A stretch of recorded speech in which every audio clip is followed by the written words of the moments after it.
Minister Andrew Hastie. Andrew, great to see you again. Look, Anthony Albanese says he's made his disapproval very, very clear. And yet we still don't have any information, and it appears that none of his ministers have actually spoken to their Chinese counterparts. That's right, Sharri. We're yet to hear from the Prime Minister that the Defence Minister, Richard Marles, has raised this, or Penny Wong, the Foreign Minister, has raised this. He hasn't raised it himself, and I think this is at the point where it has to be raised at the ministerial level, if not by the Prime Minister himself. He should pick up the phone and put the call through to President Xi. Even if the phone is not picked up, he's done that on behalf of our uniformed personnel, and that's a really important signal he sends them. It sends a signal that he's got their back in moments like this, because I agree wholeheartedly with what the CDF said today. The actions of the Chinese were illegal, coercive, aggressive and deceptive. Deceptive because the Chinese government is giving us a masterclass at the moment in gaslighting, flipping the tables and accusing us of spying. Andrew, I think this is something that not a lot of people have covered. You were in the SAS. You know what it's like to fight for your country. What do you think that Australia's armed personnel would be feeling now when they go out and put their lives on the line, and they don't do so knowing that if there's an incident, because there's now been two, there was that incident last year with the sonar attack, that if there's an incident, the Prime Minister is incapable of calling the President Xi and defending them? Well, I think in Australia, as with other democracies, we have civilian control of the military. So our ministers, our Prime Minister and our Defence Minister, are the leaders of the ADF. And so when that happens to our personnel, with the divers, as you mentioned, and with our air crew, with the Seahawk, I reckon they'd expect our leaders to stand up for them, particularly with this sort of coercive bullying behaviour that we're seeing from the Chinese military. The fact that hasn't happened, I think, sends a bad signal to our ADF. And I can tell you now, Peter Dutton, if he was our Prime Minister, he'd be picking up the phone, because he's not a guy you push around. And I think that's the key message here. We're seeing weakness from this government, particularly the Prime Minister and the Defence Minister.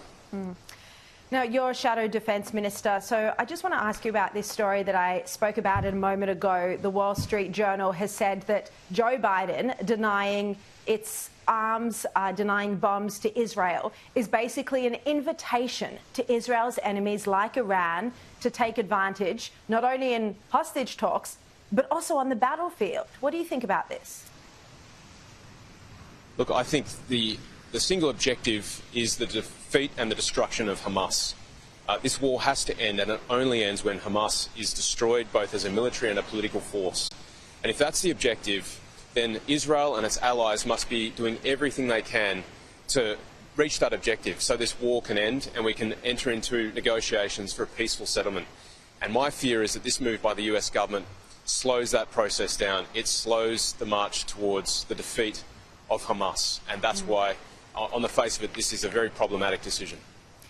It also, could leave Israel in a very vulnerable position if Iran, if Hezbollah, if Hamas decides to seize on this moment to attack Israel. And, what if it doesn't have enough arms to defend its people? I mean, Israel has come under attack, and it feels like Joe Biden keeps forgetting that. Meanwhile, the Albanese government... Sorry, go ahead. No, you finish, Sharri. The Albanese government is now deciding which way to vote on tomorrow's United Nations resolution on whether to admit Palestine as a full member state of the UN.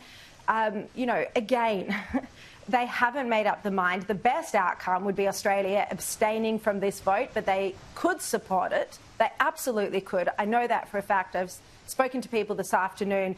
As of this afternoon, they still were deciding. The Prime Minister hadn't yet made up his mind. They had concerns about a couple of clauses in the draft. That was it. So we could very well see them support it. But, again, this would be rewarding Hamas for the terror attack, for the slaughter of entire families, for the rape and execution of young women. What do you think? Yeah, I agree, Sharri. It's as simple as that. This is a time for strength, not weakness. And in the face of evil, you've actually got to stand up for good and push back. And Israel at the moment is under attack from Hamas, Hezbollah, Iran. And if we show weakness here, if the free world shows weakness here, it only emboldens them and incentivises them to do more of this evil terrorism. So it's pretty clear, and I think every vote that we cast in the UN, every decision we make must be about defeating Hamas and terrorism and upholding other democratic allies like Israel. I mean, if you do get into government at the next election, if the coalition does win, I mean, it's a big ask, but if that happens, how difficult do you think it would be to undo so much of this foreign policy, whether it's on China or on Israel, that has changed under Penny Wong? I'm a big believer in the power of leadership, and all you need is good leadership at the head of this country. Right now, we don't have good leadership.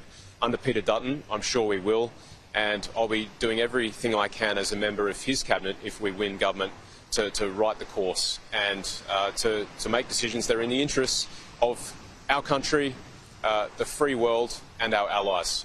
And at the moment, they seem to be forgetting who our allies and who our enemies are. It's unbelievable.